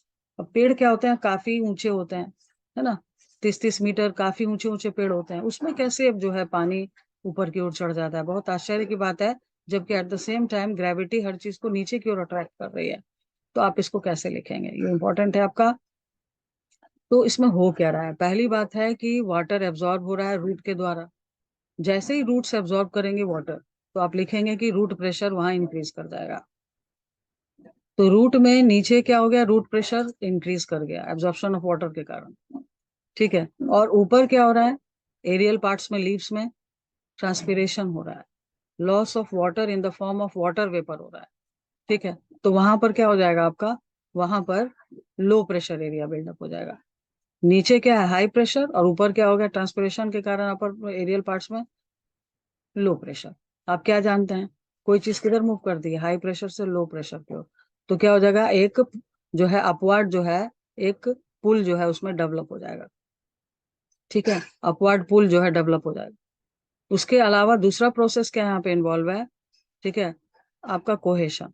Cohesion में क्या है? वाटर मॉलिक्यूल्स एक दूसरे को अट्रैक्ट कर रही हैं, तो उससे ये जो है एक कंटिन्यूअस कॉलम जो है बन जाएगा जाइलम में। तो पानी क्या हो जाएगा? अपने आप ऊपर की ओर बढ़ने लगेगा, ठीक है, जो कि उसका फोर्स जो है बहुत अधिक होगा, और ग्रेविटी के अगेंस्ट वो पानी ऊपर की तरफ ट्रांसपोर्ट होने लगेगा, ठीक है। ये हो जाएगा। अब क्या है आपका? Human circulatory system. तो ह्यूमन में ट्रांसपोर्टेशन जो है आपका जो है होता है दो सिस्टम के द्वारा। लेकिन मेन क्या है? ब्लड सर्कुलेटरी सिस्टम, और उसमें असिस्ट कौन कर रहा है? लिम्फेटिक सिस्टम, ठीक है। तो दो सिस्टम के द्वारा होता है। तो सबसे पहले हम लोग ब्लड सर्कुलेटरी सिस्टम देखते हैं। Blood circulatory system again system है, यानी इसके पार्ट्स होंगे। ठीक है, तो पार्ट्स इसके क्या होंगे? तो पार्ट्स इसके होंगे आपके हार्ट, ठीक है, ब्लड वेसल्स, ठीक है, और फिर ब्लड। तो ये हो जाएगा आपका ब्लड सर्कुलेटरी सिस्टम के पार्ट्स हो जाएंगे, heart, blood vessels and blood. ठीक है, ब्लड क्या है? एक लिक्विड कनेक्टिव टिश्यू है, ठीक है, जो कि आपको RBC, WBC, platelets, plasma contain करता है। ठीक है, क्या इसका काम है? ये जो है हमारे different types of substances, food, water, oxygen वगैरह को वो ट्रांसपोर्ट करता है। ठीक है, दूसरी तरफ लिख देंगे इसका कि ये टॉक्सिक वेस्ट को रिमूव करता है। ठीक है, बॉडी टेम्परेचर को मेंटेन करता है। थ्री फंक्शंस आप इसका पढ़ लेंगे। ठीक है, आरबीसी क्या है? डब्ल्यूबीसी, आरबीसी हीमोग्लोबिन है जो कि वहां पे ऑक्सीजन कैरियर है। डब्ल्यूबीसी फाइट हेल्प करता है white blood cells to fight against different types of diseases, immunity system develop करता है। ठीक है, प्लेटलेट्स क्या कर रहा है? During injury clotting of blood में हेल्प करता है। प्लाज्मा लिक्विड पार्ट है जिसमें ये सारी सेल्स होती हैं। ठीक है, ये हो जाएगा। फिर आ जाइए हार्ट पे। तो हार्ट जो है आपका, यहाँ पे डायग्राम देख लीजिए इसको फटाफट, क्विक रिवीजन है। तो ये सबसे कॉम्प्लेक्स हार्ट है हम लोग का, 4 चैम्बर्ड है। ठीक है, सिंपल होता है फिश में 2 चैम्बर्ड। ठीक है, फिर रेप्टाइल्स वगैरह में 3 चैम्बर्ड है। ठीक है, और फिर आपका वहां पर ह्यूमन बींग्स में आप जब इन करते हैं, वर्टिब्रेट्स में, एप्स और इसमें मैमल्स में, तो 4 चैम्बर्ड हो जाता है ये। 4 चैम्बर का नाम पढ़ लेंगे, राइट आर्ट्रियम, लेफ्ट आर्ट्रियम। अपर 2 चैम्बर्स जो कि आपको फिगर में दिख रहा है, और lower 2 chambers, right ventricle, left ventricle. कितने चैम्बर्स के नाम हो गए? 4। ठीक है, उसके अलावा इसको आसानी से समझने के लिए बीच में सेप्टम, क्योंकि फुल्ली डेवलप्ड है इसका बीच में। ठीक है, इसीलिए 4 चैम्बर्ड हो गया ये। तो ये आपको बीच में जो दिख रहा है लाइनिंग, सेप्टम उसको हम लोग कहते हैं। सेप्टम क्या कर रहा है? लेफ्ट पार्ट और राइट पार्ट में हार्ट को डिवाइड कर रहा है। लेफ्ट में प्योर ब्लड के हिसाब से काम होगा, और राइट में इम्प्योर ब्लड के हिसाब से काम होगा। ठीक है, ये कर लेंगे। अपर 2 चैम्बर जो होती हैं वो स्मॉल होती हैं, थिन वॉल्ड होती हैं, फिगर में दिख रहा है आपको। ठीक है, और ये क्या करती हैं? ब्लड को रिसीव करती हैं। Left atrium pure blood receive करेगा लंग से, ताकि उसको भेजना है बॉडी की तरफ। और राइट क्या करेगा? आर्टरियम, वो बॉडी से जो आ रहा है इम्प्योर ब्लड, उसको रिसीव करेगा। कहाँ भेजेगा उसको? लंग्स में प्यूरिफिकेशन के लिए भेजेगा। मतलब इन दोनों का क्या काम है? ब्लड को रिसीव करना। ठीक है, अब क्या है, वाल्व्स आप इसमें ट्राइकस्पिड और बाइकस्पिड वाल्व आप देखेंगे। जैसे ही ऊपर वाला पार्ट जो है ऐसे कॉन्ट्रैक्ट करता है, कि रिदमिक मूवमेंट होते रहता है हार्ट में। हार्ट क्या है? कार्डियक मसल्स का जो है, मस्कुलर टिश्यू का बना हुआ है। ठीक है, जिसमें क्या है? कॉन्ट्रैक्शन और एक्सपेंशन प्रोसेस हो रहा है। तो जैसे ही ऊपर वाला जो चैम्बर है आपका ऐसे कॉन्ट्रैक्ट करेगा, तो नीचे वाला एक्सपेंड करेगा, मतलब ऊपर से ब्लड जो है नीचे आ जाएगा, वेंट्रिकल्स में आ जाएगा। ठीक है, वेंट्रिकल्स आप क्या देख रहे हैं कि ये कॉम्पेटिवली लार्ज है और थिक वॉल्ड है। ठीक है, क्योंकि इसको हाई प्रेशर में ब्लड को भेजना भी है बॉडी की तरफ, इसीलिए ये थिक वॉल्ड होती है। ठीक है, जैसे ही ऊपर वाला पार्ट आपका ऐसे कॉन्ट्रैक्ट करता है, ब्लड नीचे भर जाता है। ठीक है, अब नीचे वाला जब ये कॉन्ट्रैक्ट करेगा, तो ये ऐसे फिर ऊपर वाला पार्ट ऐसे एक्सपेंड कर जाता है। यानी ये रिदमिक कॉन्ट्रैक्शन एक्सपेंशन प्रोसेस इसमें चलते रहता है। तो अब क्या है आपका इसमें, ये प्रोसेस है। तो ये सारा पार्ट हो गया इसके अंदर। वाल्व्स का क्या काम है? वाल्व्स का काम है कि बैकवर्ड फ्लो ऑफ ब्लड को रोकना। यानी जब ऊपर वाला जो चैम्बर है वहां से ब्लड नीचे आएगा, ठीक है, तो ये बैकवर्ड फ्लो नहीं हो उसमें। और भी 2 वाल्व्स होती हैं इसमें, V1, V2, V3, V4। ठीक है, इस फिगर में क्लियर नहीं दिख रहा है, आप अपनी बुक से इसको देखेंगे। ठीक है, वह यहाँ पे इस फिगर में है आपका, ये साइड वाले में जो कलर्ड है, देखिए यहाँ पे ये एक वाल्व दिख रहा है आपको। ठीक है, ट्राई का स्पीड ये आपका देखिए है। ठीक है, बाइक का स्पीड यहाँ पर दिख रहा है, लेफ्ट आर्टरियम और लेफ्ट वेंट्रिकल के बीच है। फिर यहाँ पे एक एरो दिख रहा है। ठीक है, यहाँ पर एक वॉल्व है, ये है वाल्व आपके V1, V2, V3, V4, यही वॉल्व है, सब 4 वॉल्व से जो है यहाँ पर होती है। ठीक है, तो ये अब आपका क्या होगा कि ये स्ट्रक्चर हो जाएगा, इसका ट्रायंगुलर स्ट्रक्चर है, कार्डियक मसल्स का बना है, 4 चैम्बर्स है। तो ये आप इसको कर लेंगे। उसके बाद जो है फ्लो चार्ट फंक्शन में क्या है, फंक्शन में आप ये लिखेंगे, यहाँ से स्टार्ट कर दीजिएगा आप लोग इसमें। लंग्स है। लंग्स में भी अपने रेस्पिरेशन में क्या पढ़ा कि ऑक्सीजन जो है, ऑक्सीजनेटेड जो ब्लड है ऑक्सी हीमोग्लोबिन के फॉर्म में जब वो आ रहा है, ठीक है, तो वो आपको कहाँ आएगा, तो वो आपको पल्मोनरी जो है, यहाँ पर ये वाले फिगर में आ जाइए, ठीक है, ये जो है, ये जो दिख रहा है आपको, ये दो एरो अंदर की तरफ आ रहा है, ये जो है आपका पल्मोनरी वेन के थ्रू ब्लड जो है, प्योर ब्लड लेफ्ट आर्टरियम में आता है, ठीक है। लेफ्ट आर्टरियम से वो किधर जा रहा है, ठीक है, बाइकस्पिड वॉल्व है ये आपका, यहाँ पे V1 जो वॉल्व है, यहाँ से ये नीचे आता है, ठीक है। तो ये वाल्व जो है यहाँ पर कहाँ आ रहा है, तो ये ब्लड अब कहाँ आ रहा है, प्योर ब्लड कहाँ आ गया, लेफ्ट वेंट्रिकल में। लेफ्ट वेंट्रिकल जो है ये जो है आपका, जब यहाँ पे हालांकि एक बहुत अच्छा फ्लो चार्ट है, इसको देख लेते हैं हम लोग, इसके थ्रू समझ लीजिए क्या प्रोसेस हो रहा है। इंस्पायर्ड एयर, यानी कि जब हम ऑक्सीजन ले रहे हैं, तो वो ऑक्सीजन कहाँ आ रहा है, पल्मोनरी वेन आपको इधर दिख रहा है, ठीक है, एल्वियोली को दिखाया है, यानी इंस्पायर्ड एयर ऑक्सीजन कंटेन कर रहा है, कहाँ आएगा, फ्लो पाथ क्या है इसका, पल्मोनरी वेन, ठीक है, दिख रहा है फिगर में, एरो देखते चले जाइए, पल्मोनरी वेन से किधर जा रहा है, तो वो फिर जाएगा पल्मोनरी वेन से आपको यहाँ आ रहा है, यहाँ पर, तो ये क्या पार्ट है आपका, यहाँ पे ये आपका लेफ्ट आर्टरियम है। लेफ्ट आर्टरियम से जो है आपको कहाँ आ रहा है, बाइकस्पिड वॉल्व के थ्रू, तो यहाँ आ रहा है आपको लेफ्ट वेंट्रिकल में, ठीक है, ये पार्ट है लेफ्ट वेंट्रिकल, ठीक है। लेफ्ट वेंट्रिकल जैसे ही कॉन्ट्रैक्ट करेगा, तो आप इस फिगर में क्या देख रहे हैं, एओर्टा, लार्जेस्ट जो है ये आपका ब्लड वेसल्स जो है, ब्लड वेसल्स थ्री टाइप्स की हैं, आर्टरीज, ठीक है, veins and capillaries. Artery pure blood को कैरी करती हैं, ठीक है, वेन्स इम्प्योर ब्लड को कैरी करती हैं। तो आर्टरी जो है कहाँ से किधर जा रही है, हार्ट से बॉडी की तरफ जा रही है, जिसमें सबसे मेन आर्टरी क्या है, एओर्टा, ठीक है। वेन्स क्या कर रही हैं, वेन्स इम्प्योर ब्लड को बॉडी से कलेक्ट करके, CO2 वाले इम्प्योर ब्लड को, डिऑक्सीजनेटेड ब्लड को बॉडी टिश्यूज से, बॉडी पार्ट से हार्ट की ओर ले जाती हैं, ठीक है। ये दो है, दोनों का डिफरेंस आप कर लेंगे, ठीक है।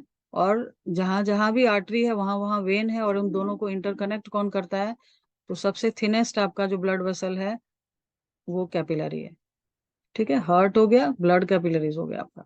तो थ्री टाइप्स ऑफ जो है ब्लड जो है कैपिलरीज, ब्लड वेसल्स जो है होती हैं। हम लोग का जो ब्लड सर्कुलेटरी सिस्टम है वो क्लोज्ड टाइप है, यानी कि हमारा जो ब्लड है वो इंटरनली वेसल्स के थ्रू कैरी कर हो रहा है, ओपन नहीं है, ठीक है, अंदर अंदर इनके थ्रू जो है ब्लड वेसल्स जो है उसको कैरी कर रहे हैं। तो ये हो जाएगा आपका, यानी हमारा जो पाथवे है उसके हिसाब से अगर हम जा रहे हैं, तो अब क्या हो गया, पहले लंग से कहाँ आया, पल्मोनरी वेन के थ्रू कहाँ आ गया, लेफ्ट आर्ट्रियम में। लेफ्ट आर्ट्रियम से कहाँ चला गया, फिगर में देख रहे हैं, लेफ्ट वेंट्रिकल में, ठीक है। लेफ्ट वेंट्रिकल से जो है वो कहाँ जाएगा, वो आपको फिर एओर्टा में, एओर्टा से किधर जाएगा, बॉडी पार्ट्स में। एओर्टा मेन आर्टरी जो सबसे मोटी वाली है उसको हम एओर्टा कहते हैं। फिर वो देखिए ऊपर फर्दर ब्रांचिंग हो रही है, ठीक है, आर्टरीज है, फिर फर्दर ब्रांचिंग हो गई, आर्टियोल्स, डिफरेंट टाइप्स ऑफ, मतलब आर्टरी क्या कर रही है, प्योर ऑक्सीजनेटेड ब्लड को हार्ट से बॉडी पार्ट्स की तरफ ले जाएंगे। अब क्या होगा, जहां जहां ब्लड सेल्स में जाएंगी, ऑक्सीजन जाएगा वहां पे, ब्लड तो बाहर रह जाएगा। जैसे ही किसी सेल के पास आता है जो है ऑक्सी हीमोग्लोबिन के फॉर्म में ऑक्सीजन, तो ब्लड ऑक्सीजन जो है इन कर जाता है, ठीक है, सेल्स के अंदर चला जाता है, हायर कंसंट्रेशन से लोअर कंसंट्रेशन में, और जो हीमोग्लोबिन है वो ब्लड में ही रह जाता है, वो ट्रांसपोर्ट हो रहा है बॉडी में।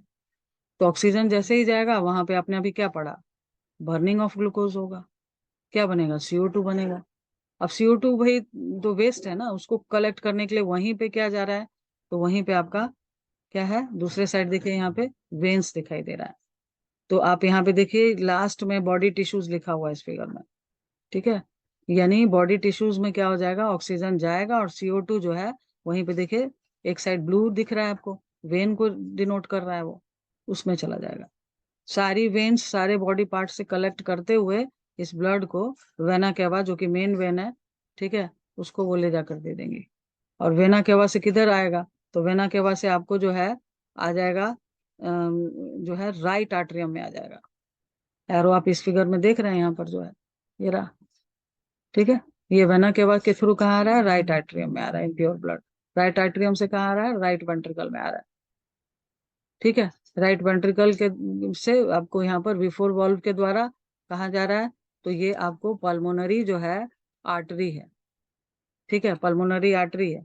जो कि आपको इस फिगर में दिख रहा है। पल्मोनरी आर्टरी उस ब्लड को कहाँ ले जाएगी, ठीक है, ये डीऑक्सीजनेटेड ब्लड को, डीऑक्सीजनेटेड ब्लड मतलब होता है कि जिसमें ऑक्सीजन नहीं है, कार्बन डाइऑक्साइड है, उसको वो ले जाकर अगेन लंग्स में एल्वियोली को दे देगी। ठीक है, एल्वियोली क्या करेगा, जब हम एक्सेल करेंगे, एक्सपायर्ड करेंगे एयर को, बाहर रिलीज करेंगे, CO2 बाहर चला जाएगा, और जो एल्वेलाई में ऑक्सीजन पहुंचा हुआ है वो वापस से इन कर जाएगा लंग्स में, मतलब आ गया लंग से, कहाँ आएगा, अगेन जो है पल्मोनरी वेन में, और ये प्रोसेस क्या होगा, रिपीट हो जाएगा आपका। ठीक है, इसको आप देख लीजिएगा अपने डायग्राम्स के थ्रू, एग्जाम का समय है। फिर क्या है आपका इसमें, डबल सर्कुलेशन होता है हम लोग, है ना, डबल सर्कुलेशन होता है। डबल सर्कुलेशन क्यों होता है हम लोगों में, क्योंकि इन ए कंप्लीट साइकिल 2 टाइम्स जो है ब्लड वो हार्ट में इन करता है।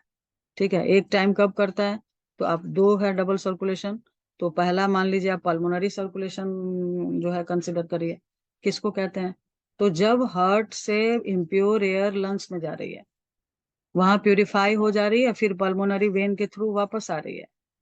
ठीक है, हार्ट से कहाँ गई, लंग्स में, लंग्स में प्योर लेकर फिर कहाँ आ गई, हार्ट में, लेफ्ट पार्ट में।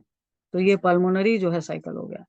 दूसरा क्या है, ठीक है, दूसरा आपका सिस्टमिक सर्कुलेशन है, तो उसमें क्या हो रहा है, प्योर ऑक्सीजनेटेड जो एयर है जो आ गया हार्ट में, वो बॉडी की तरफ जाएगा, और बॉडी से वापस वो हार्ट में आएगा। कहाँ गया, हार्ट से गया बॉडी की तरफ, और बॉडी से फिर वो वापस इम्प्योर लेकर जो है ब्लड कहाँ आ रहा है, डिऑक्सीजनेटेड ब्लड लेकर वापस आ रहा है हार्ट में, राइट पार्ट में। तो ये क्या होगा, सिस्टमिक। तो ये दोनों मिलकर क्या कहलाता है, डबल सर्कुलेशन। और हम लोगों में जरूरत भी है, क्योंकि इससे क्या हो रहा है, ज्यादा एनर्जी प्रोड्यूस हो रही है, और हमें ज्यादा एनर्जी की मैमल्स को जरूरत पड़ती है। हार्ट बीट आप इसमें कर लेंगे, ब्लड प्रेशर, ठीक है, हार्ट बीट रिदमिक मूव जो है आपका, contraction and relaxation of the heart है आपका, पर मिनट 70 से 72 टाइम्स होता है एडल्ट में नॉर्मली। ठीक है, जो चेंज हो सकता है, बढ़ भी सकता है जब आप ज्यादा एनर्जी की जरूरत है। Blood pressure, the pressure by which the blood is pumped into the body parts by the heart. Heart जिस प्रेशर से ब्लड को बॉडी की तरफ जो है थ्रो कर रहा है, वो प्रेशर ब्लड प्रेशर कहलाता है। ठीक है, जिसमें आपका दो वैल्यूज है, आपका सिस्टोलिक डायस्टोलिक, डायस्टोल है, ये कर लेंगे आप लोग इसको। ठीक है, 120/80 आपका है ना, स्फिग्मोमैनोमीटर जो है इसमें इन्वॉल्व होता है। फिर क्या है आपका, लिम्फेटिक सिस्टम है, दूसरा सिस्टम जो कि क्या कर रहा है, लिम्फेटिक सिस्टम, लिम्फ वेसल्स, ठीक है, लिम्फ नोड्स और लिम्फ से बना होता है। ब्लड और लिम्फ में अंतर क्या है, कि लिम्फ आपका जो है ब्लड के ही तरह केमिकली है, लेकिन आरबीसी इसमें एब्सेंट होता है, और उसमें प्रेजेंट है तो वो रेड है। और ये लिम्फ आपका जो है हल्का पेल येलोइश कलर का लिक्विड होता है, जो कि टिश्यूज में इसका फॉर्मेशन होता है। ठीक है, टिश्यू में इसका फॉर्मेशन होता है, और टिश्यू में आपको जो लार्ज फैट मॉलिक्यूल्स हैं, प्रोटीन है, फ्रैगमेंट ऑफ डेड सेल्स हैं, ठीक है, ये सारी चीजें लेकर जो है वो आपको एक मिक्सचर बन रहा है वहां पर, जिसको हम लिम्फ कहते हैं। और ये आपको लिम्फेटिक सिस्टम इसको कैरी करता है, और कहीं ना कहीं ले जाकर वो ब्लड सर्कुलेटरी सिस्टम को जो है आपको वो नेक रीजन में, कोलर बोन के पास जो है वो उसको ब्लड सर्कुलेटरी सिस्टम को ये दे देता है। मतलब लिम्फेटिक सिस्टम बॉडी टिश्यूज से ब्लड सर्कुलेटरी सिस्टम को वो दे देता है। ठीक है, हेल्प क्या कर रहा है, ये ट्रांसपोर्टेशन में हेल्प कर रहा है, न्यूट्रिशन में कैसे, लार्ज फैट मॉलिक्यूल्स को जो है और प्रोटीन को कैरी कर रहा है।